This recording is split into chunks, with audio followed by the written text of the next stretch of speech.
Salut les amis, c'est Jojo, j'espère que vous allez bien. Aujourd'hui, on se retrouve dans une vidéo où je vais vous donner mon avis sur l'iPad Pro, un iPad super grand, que je vous ai d'ailleurs testé, le lien sera dans la description de la vidéo. Est-ce que j'ai été conquis par ce produit? Eh bien, la réponse dans cette vidéo. Je réponds direct à la question, cet iPad Pro ne m'a pas plu.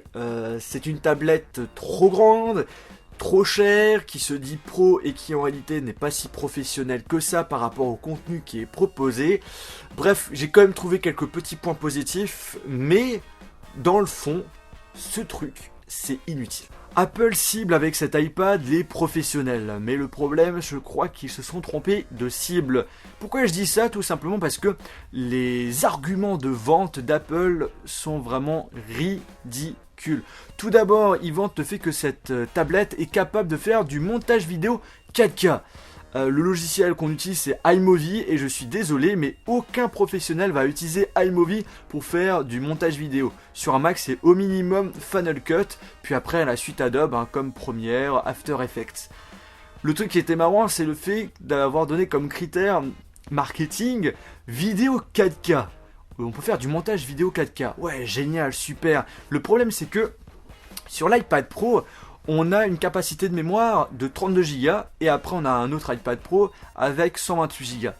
Avec 32 Go, on peut faire un montage vidéo 4K assez limité dans le sens où le 4K ça prend énormément de place. Pour vous donner une idée, pour 40 minutes en 4K, c'est environ 16 Go de mémoire. Sachant que sur 32 Go, on a 26 Go où on peut réellement utiliser l'appareil. Eh bien ça fait très peu, l'appareil peut être rempli en moins de 2. Bref, le montage vidéo sur l'iPad Pro, on oublie. Ensuite, on nous dit qu'on peut photoshopper des images. Ben, c'est bien beau, ok, on télécharge le Photoshop qui est proposé sur l'iPad Pro. Ah bah le problème c'est qu'on est vraiment limité. On peut rajouter des effets, on peut couper des trucs, mais sans plus ni moins. Tous les effets qu'on a sur Photoshop, sur un ordinateur, on ne l'a pas sur l'iPad Pro. Donc si vous êtes un professionnel, un graphiste qui utilise Photoshop, vous oubliez, l'iPad Pro, vous pouvez rien faire avec. Le montage vidéo, on oublie. Le montage photo, on oublie. On leur dit au revoir pour dire enfin quelque chose de positif. Vous connaissez Word, Excel, ainsi que PowerPoint. Eh bien, on a à peu près le même style de logiciel sur l'iPad, que ce soit Pro, l'iPad normal ou l'iPad mini. On a Page où derrière c'est Word, on a Keynote où derrière c'est PowerPoint et on a Numbers où derrière c'est Excel. Ces applications sont vraiment complètes. Pour vous dire, c'est que ces applications on les a également sur Mac et on a vraiment les mêmes fonctionnalités. Donc sur ce coup c'est vraiment pas mal et surtout sur le fait que ce sont des logiciels gratuits.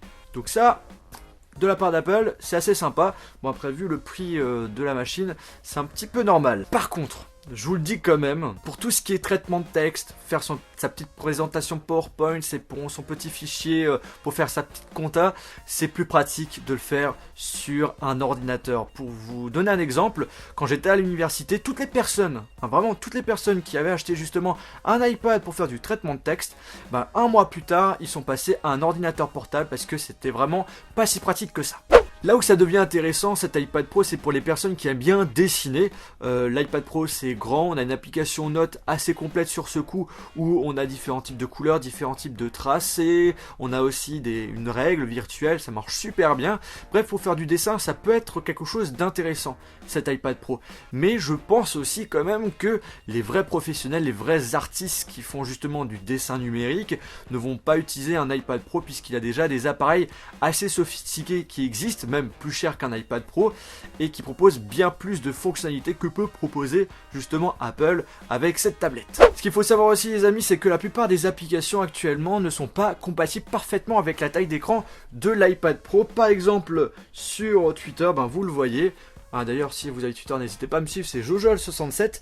On a un grand espace à droite et un grand espace à gauche, tout blanc. Et ça, on l'a dans d'autres applications comme Facebook, par exemple. Ce que j'aime pas aussi, c'est le fait que sur le Springboard, on a trop d'espace entre les applications. Si je dis pas de bêtises, on a à peu près le même nombre d'applications par ligne et par colonne qu'un iPhone 6.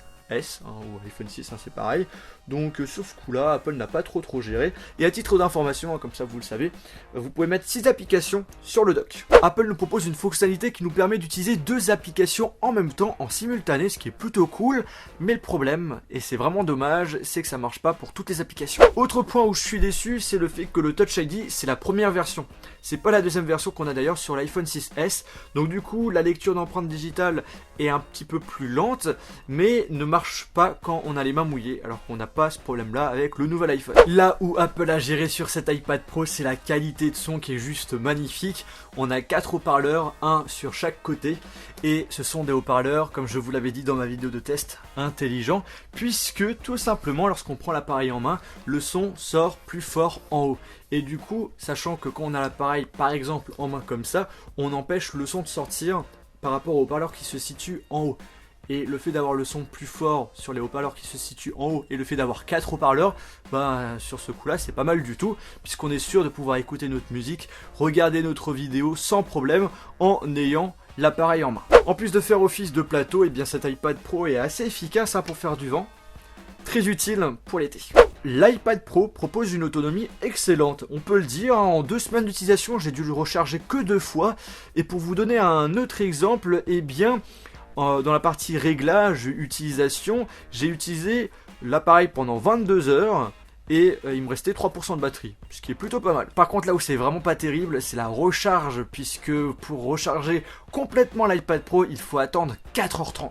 Ok, l'iPad Pro a un bel écran, ok, on a une belle autonomie, ok, il est puissant. D'ailleurs c'est l'appareil iOS le plus puissant qui existe actuellement. Mais le gros souci c'est qu'il est très, vous pouvez aller très loin, il est très cher. Il coûte super cher pour ce qu'on fait avec, puisque la réelle utilité qu'on a de cet iPad Pro par rapport aux autres iPads, c'est le fait de dessiner. C'est tout. Cet iPad n'est pas adressé aux professionnels, elle est adressée à des personnes qui ont envie de faire du dessin. C'est tout. C'est tout. Et le fait que Apple propose cet iPad à partir de 900 € et ça peut aller jusqu'à 1000 €, je trouve ça vraiment abusé, puisqu'on tourne autour des mêmes prix qu'un MacBook Air. Et c'est mieux d'acheter un MacBook Air qu'un iPad Pro, puisque l'utilité que vous allez avoir d'un iPad Pro, c'est vraiment très minime par rapport à ce que proposait un MacBook Air. Mais là où Apple a franchement abusé sur ce coup, c'est par rapport aux accessoires qui sont vendus séparément avec l'iPad Pro.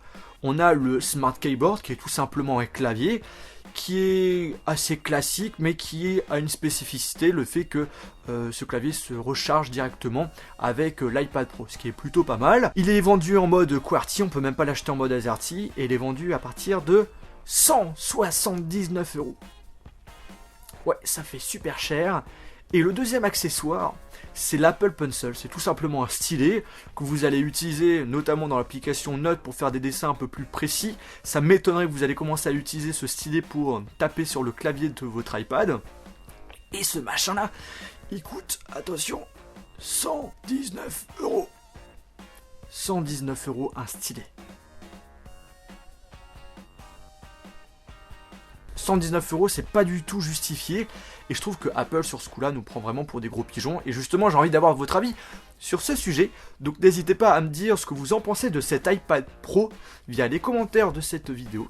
En tout cas j'espère que cette vidéo avis, ça vous a plu, si c'est le cas n'oubliez pas de mettre un pouce bleu et éventuellement de la partager à vos amis, et sur ce les amis, on se retrouve dans une prochaine vidéo. Salut!